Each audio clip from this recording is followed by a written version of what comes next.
Hello mga kaboom, kumusta? Ako to si JFG at today ngayong araw is hindi muna about phone yung pag-uusapan natin. Sabi nga ni paring Hybe, another watch, another day.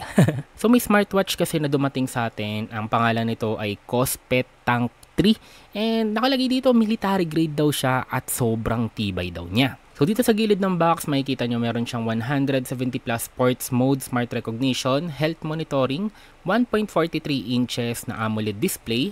Meron din siyang Hi-Fi Bluetooth at 500 mAh na battery capacity. And dahil smartwatch to, meron din siyang application na pwede nyo i-download sa iOS and pwede nyo din i-download sa Android. Yung box niya pala mga kaboom may pagkabigatan. Yung dumating kasi sa atin dito is yung special edition. Ibig sabihin meron siyang dalawang strap. Yung isa yung normal strap and yung pangalawa is may pagka-metal. Kaya pakiramdam ko yun yung nagpapabigat dito sa box. Anyway, dito sa loob nandito yung mismong watch. Ngayon, nung kinuha ko pa lang siya, kahit na first time ko pa lang siya nahawakan, naramdaman ko na agad na may pagka-premium siya compared dun sa mga ibang smartwatch na na-review natin. Syempre, yung price difference nila medyo may pagkalakihan yung jump. Usually, yung mga nire-review natin nasa around 2,000, 3,000. Ito is nasa around 5,800 kung hindi ako nagkakamali. Anyway, lalagay ko na lang sa description. Kaya naman, syempre, dapat expected na natin na solid ang kanyang quality. So, dito sa likod, nakalagay yung ilan sa mga kanyang highlight specs, kagaya na lang ng pangalan niya, Tank 3, 500 mAh na battery capacity, military grade na durability, and so on. Next, meron dito yung kanyang cable. So, katulad lang din siya nung pin nung ibang smartwatch na meron tayo. Pero ang pinakapinagkaiba niya is imbis na USB Type-A yung kanyang dulo is USB Type-C na. Next, meron tayo ditong extra strap link. Then, ito yung sinasabi ko kanina na extra strap natin. So, metal strap siya. So, yung dumating sa akin is color black. Yun yung choice na pinili ko. Pero, hindi siya as in black talaga. Para siyang dark gray. And, meron din kayong option for silver kung sakaling yun yung gusto ninyo. Next, meron tayo ditong adjustment tools para dito sa metal strap. Para kung sakaling maluwag sa inyo or kung hindi kasya sa inyo, pwede nyong dagdagan or pwede nyong bawasan. Meron din ditong user manual. And last, yung kanyang regular strap. To be honest, parang mas gusto ko to kung titignan nyo. Parang may pagka-sporty yung ano niya, yung strap niya. So, nakalagay dito is Tank. Tapos, meron siyang magkakaibang texture dito sa design niya. So, katulad ng ibang smartwatch, meron din siyang QR code na kailangan i-scan nyo para ma-download natin yung app niya through App Store or Google Play Store. And katulad lang din siya ng ibang smartwatch na na-review natin, hindi siya mahirap i-connect, wala tayong naging problem sa connectivity, and sobrang dali lang niya i-set up. So, first thing na nangyari is firmware update agad. So, may nag-pop up, then in-update ko na agad.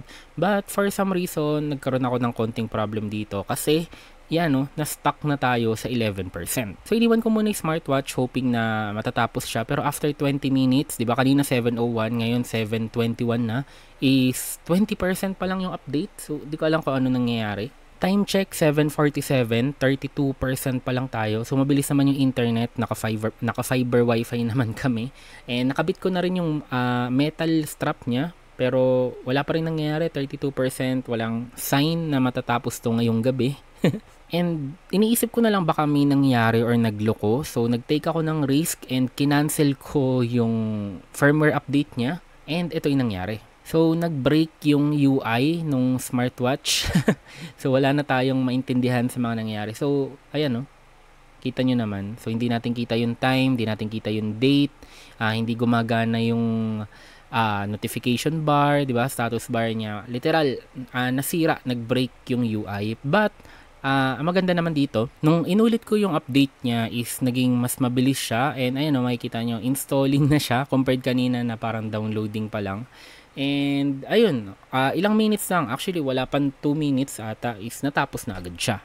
Ngayon after 1 month na ginagamit ko yung device mula November 1, I can say naman na reliable and durable siya kasi sa 1 month na yun, ilang beses na siyang nalaglag or pag in-open ko yung gate is parang natatama ko yung kamay ko doon sa gate and hindi naman siya nababasag or nasisira.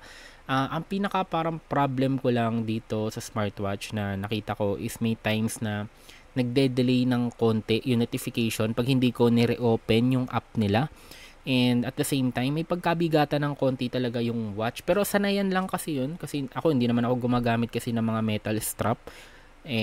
Yung iba siguro sa inyo kung sanay sa metal strap, hindi yun magiging issue, hindi yun magiging problem. Yung app nila sobrang simple lang din, and for me parang wala naman ako ibang pwedeng special na masabi dito kasi halos lahat ng pwede nyong makita sa other smartwatch na nagagawa is yun lang din yung nagagawa nito. Siguro main difference is yung tibay niya, although kailangan ko pa ng konting time doon. Iba kasi sa akin dito ang smartwatch is umabot na ng ilang buwan, and ilang times na rin nabagsak kasi pinagsasalitan ko sila. Yung iba may gasgas na, may scratch. Ito yung Cospet, nalaglag na rin siya and sumasabit na rin sa gate namin, pero hanggang ngayon wala akong nakikitang parang gasgas niya. So, good thing. Pero sabi ko nga, para mas makompare ko siya sa ibang smartwatch, kailangan ko pa ng konting time. Pagdating naman sa buttons, yung upper right is napupunta tayo dito sa menu. Lower right naman is napupunta tayo dito sa kanyang settings. Then yung sport button is napupunta tayo sa workout options na pwedeng gamitin. Swiping down is mapupunta tayo sa parang shortcut settings na customizable. Pwede nyong palitan yung ayaw nyo and pwede nyo naman idagdag yung gusto ninyo. Swiping up naman is mapupunta tayo sa parang shortcut or summary ng features ng smartwatch. Kagaya na lang for example nitong media control. So yung makikita nyo yung YouTube is pwede kong i-forward, pwede kong i-next, pwede kong i-preview, pwede kong i-pause gamit mismo yung smartwatch. So makikita nyo din dito yung heart rate nyo, blood oxygen, blood pressure, stress level. In short, sabi ko nga kanina, yung summary ng ilang features ng smartwatch na ginagamit natin. Swiping left, mapupunta ulit tayo dito sa menu. Then, swiping right, mapupunta tayo sa notifications. So, isang nagustuhan ko dito mga kaboom is compiled yung notifications niya. Like, for example, ito is nasa isang group chat siya. Kaya naman, pag kinlik nyo, dun siya parang dadami.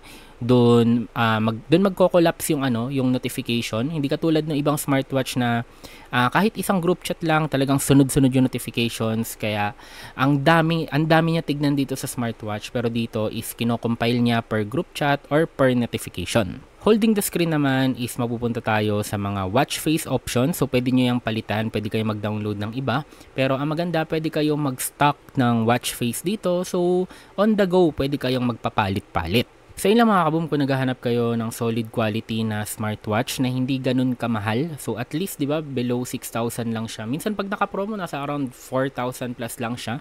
So, pwede nyo i-check out or pwede nyo i-check tong Cospet Tank 3.